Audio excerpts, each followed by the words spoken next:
This is section 10.4. Find probability of disjoint and overlapping events. When we talk about compound events, when you consider all the outcomes for either of two events A and B, you form the union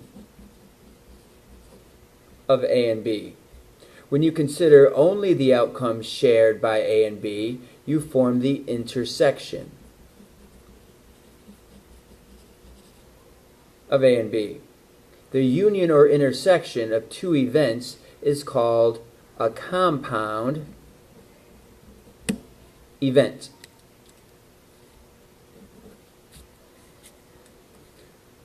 We have the union, and those are two events that overlap. They have some that are shared. You have the intersection, where you're only looking for the values that are in between, that are shared. And then you have the intersection of A and B. The intersection is empty. This is called disjoint.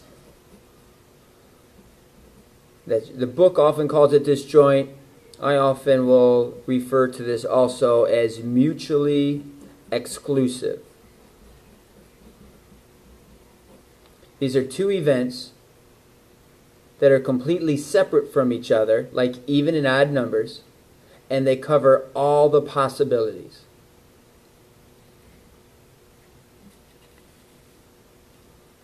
To find the probability of A or B, you must consider what outcomes, if any, are in the intersection of A and B. Two events are overlapping if they have one or more outcomes in common. Two events are disjoint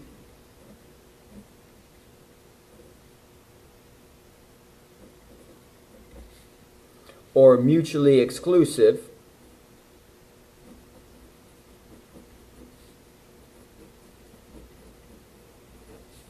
if they have no outcomes in common.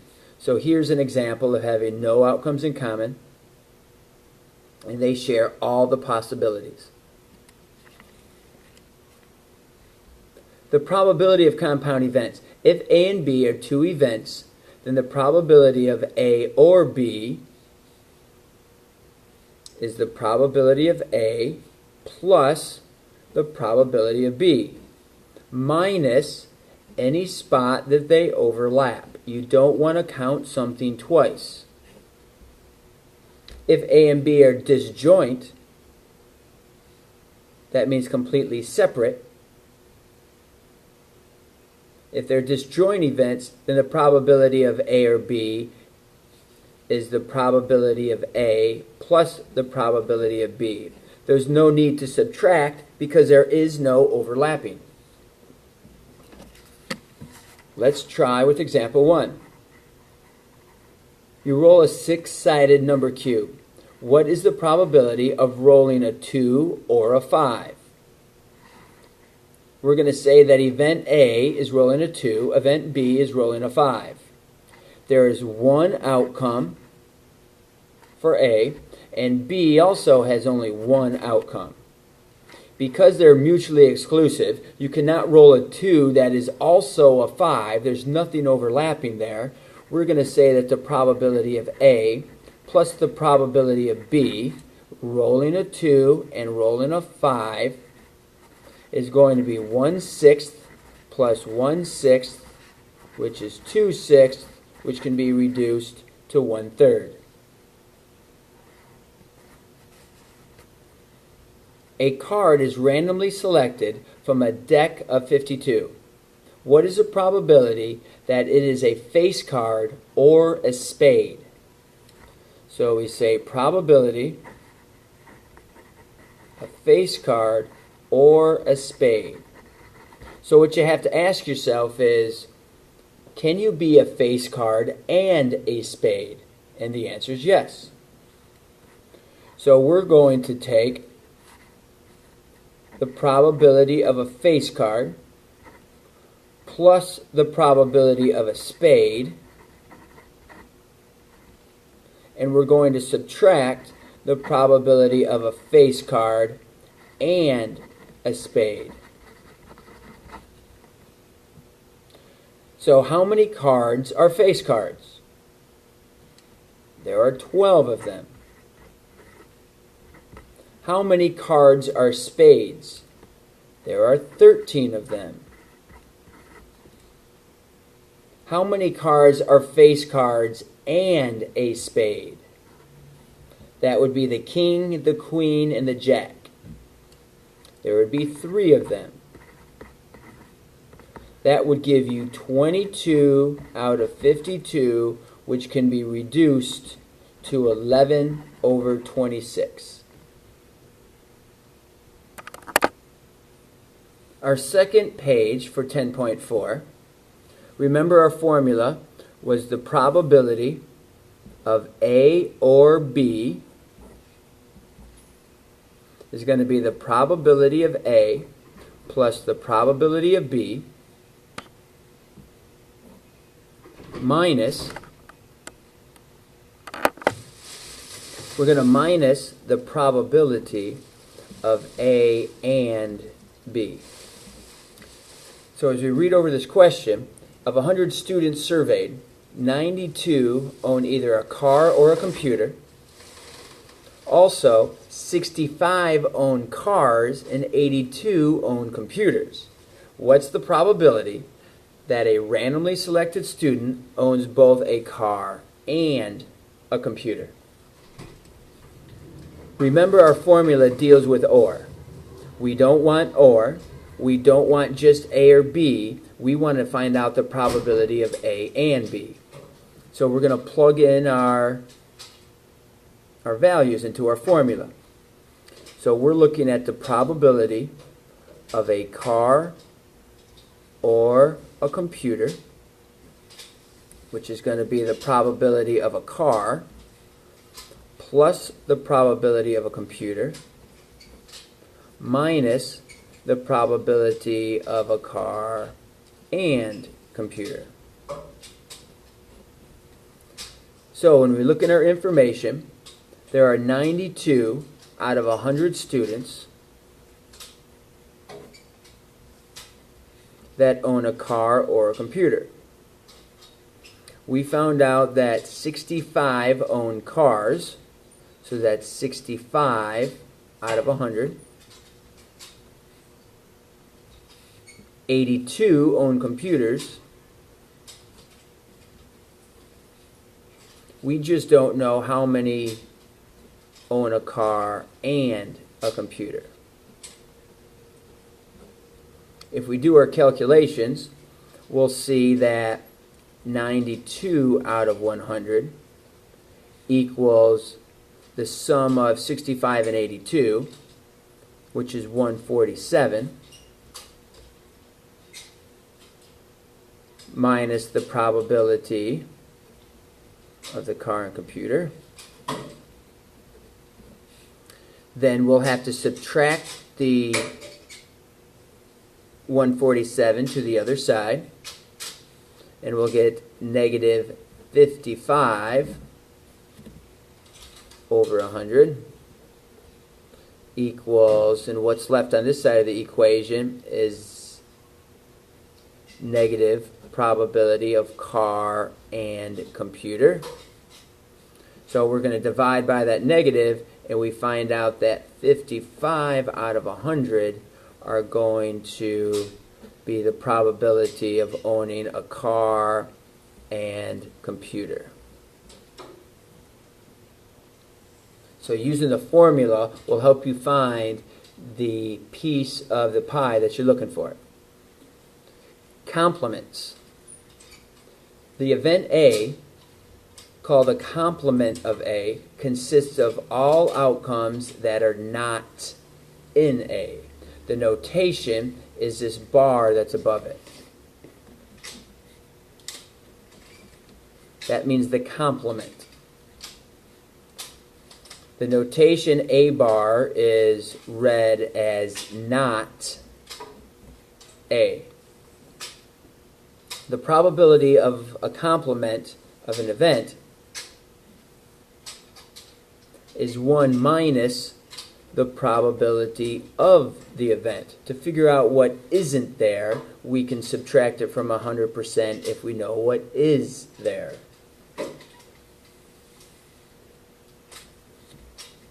A card is drawn from a standard deck of 52 cards. Find the probability of each event.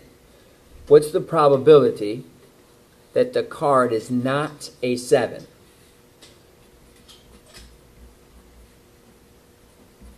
So we want to find the probability of not a 7.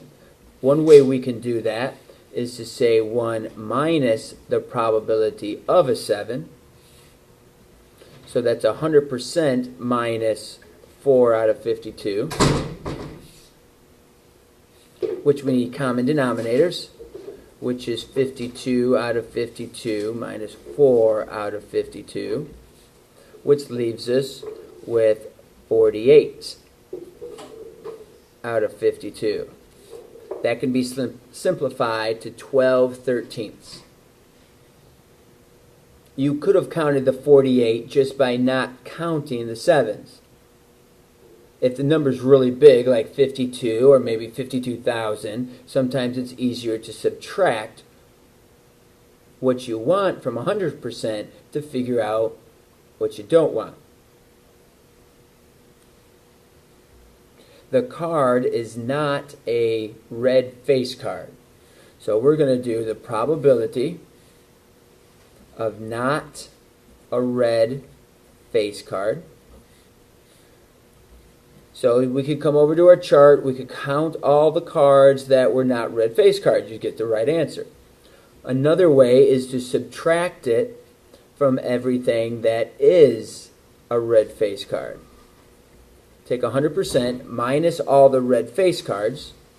So 100% is 52 out of 52. All the red face cards are 6 of those.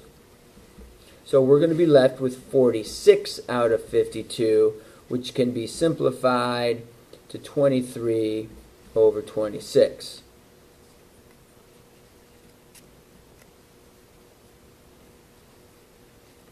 Example number 5. There are 10 people at a dinner party. What is the probability that at least 2 people have the same birthday? There's a couple different ways we could do this. We could try to figure out how many have 2 birthdays. What's the probability of 2 people having a birthday, What's the probability of 3 people having a birthday, 4 people having the same birthday, 5 people having the same birthday, 6, 7, 8, 9, and 10, and then add up all of those probabilities. That would take the entire sheet. But if we say here, what's the probability 1 minus the probability of no common birth date,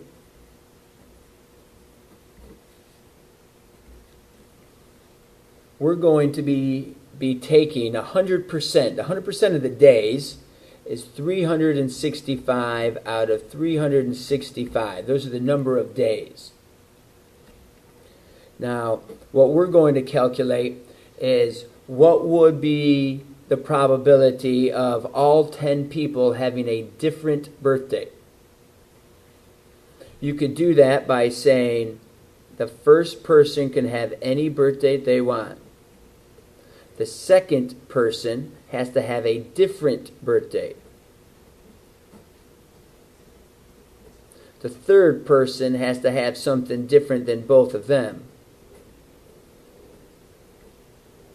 The fourth person has to have something different than them, and it goes on,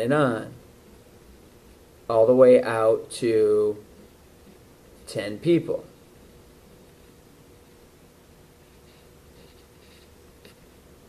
But without enough space to write, I don't have enough room to get that all in. So is there another notation way how I could represent that? We're going to take 1 and subtract 365. It's kind of like 365 factorial. It's counting down by 1 number each time. But we're only going to count 10 of those numbers. So it's 365p10. And notice what's on the bottom every time. It's 365. So we can say 365 to the 10th power. This would be the shortcut for writing it in this format. This was 100%. That's your 1. Minus everyone having a different birthday. That takes up a lot of room. Another way to write it is 1 minus 365p10 over 365 to the 10th power.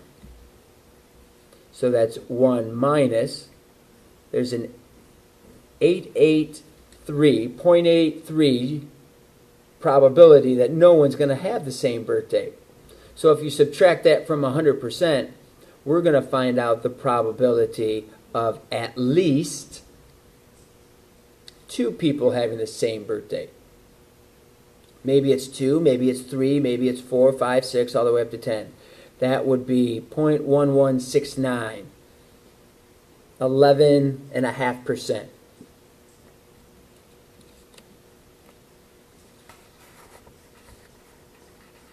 Example number 6. When 2 six-sided die are rolled, there are 36 possible outcomes. And they're shown over here.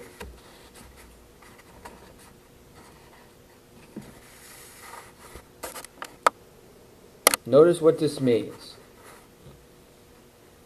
You have a white die, and it's typically a red die. It's that way in your book, but we'll call it the red die and the black die. You can get, each die is both a 1.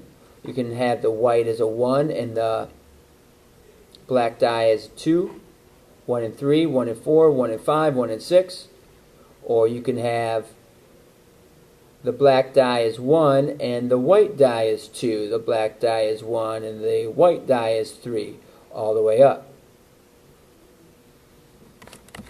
So we have 2 different die. We're going to roll a black die and a white die. What's the probability that the sum is less than 10?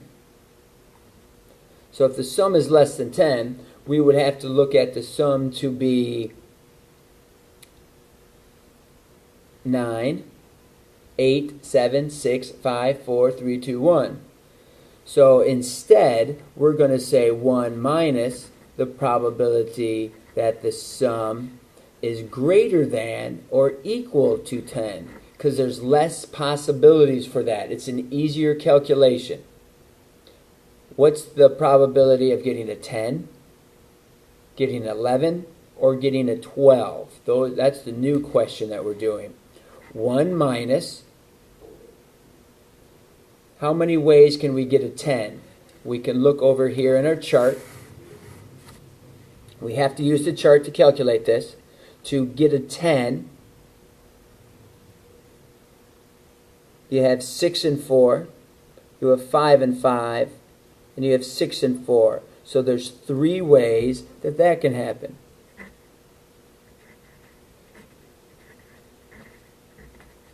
How many ways can you get an 11? 5 and 6, and 6 and 5. How many ways can you get a 12? Only if you roll a 6 and a 6. So that's 1 minus 6 out of 36, which is 30 out of 36. Common denominators, 36 minus 6 is 30, and that can be simplified to 5/6.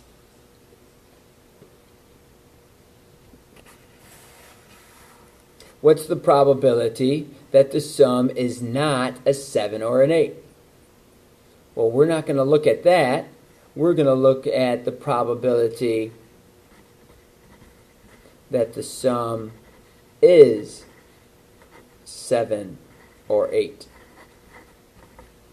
Because that would be easier to count. Looking at the number of ways, you can get a 7. You can get a 7 by saying 3 and 4. Well, let's start with 1 and 6, 2 and 5, 3 and 4, 4 and 3, 5 and 2, 6 and 1. 6 different ways that can occur. So we're going to say 1 minus 6 out of 36. To get an 8, 2 and 6, 5 and 3, 4 and 4, 5 and 3, 6 and 2. 5 different ways. So that's 1 minus 11 over 36. So 36 minus 11 gives us a value of 25 out of 36.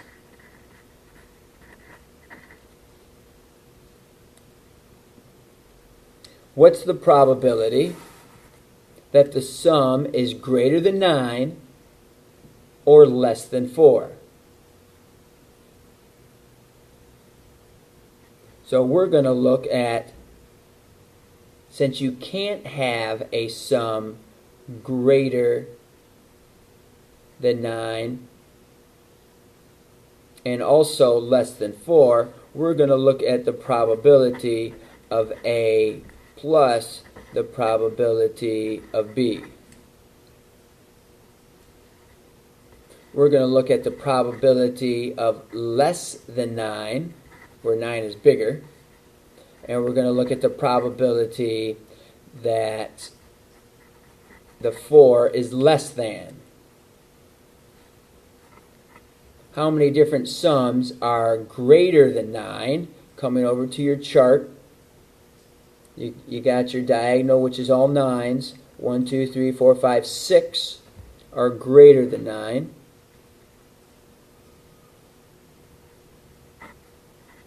Six out of the 36. How many are less? The probability that the number is less than 4.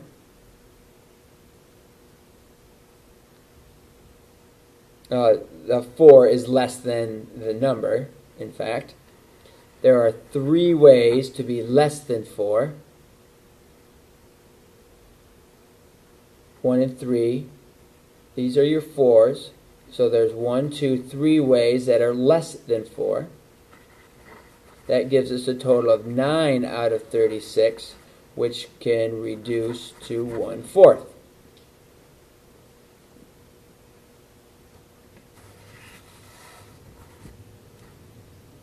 Using our formula, we know that the probability of A, probability of B, we know what the or and the and. Remember, our formula is the probability of A or B equals the probability of A plus the probability of B minus the probability of A and B. The or is our unknown. The probability of A is 0.6. The probability of B is 0.32, and the and is 0.25. So we're going to come up with the probability of A or B to equal this expression, which is 0.67. So that would go here. We're just using our formula, plugging in the numbers we know.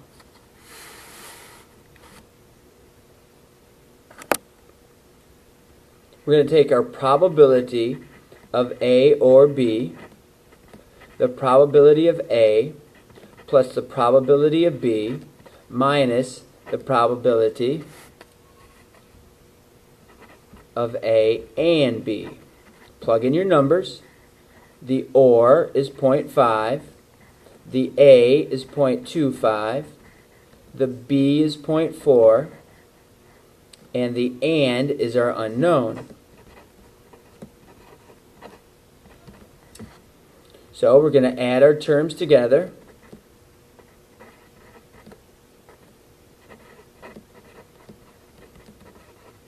We're going to subtract the 0.65.